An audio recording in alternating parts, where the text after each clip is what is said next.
How to send message to someone on Likee app. Hello guys, in today's video I'm gonna show you how to send message to someone on Likee app. First thing, go to Likee app and here you will find these three lines in stop, and not here.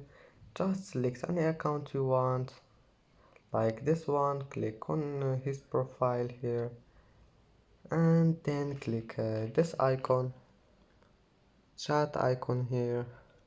Click on it, and as you see now, type anything you want and just click here, and that's it. This is of course, and that's it for today's video.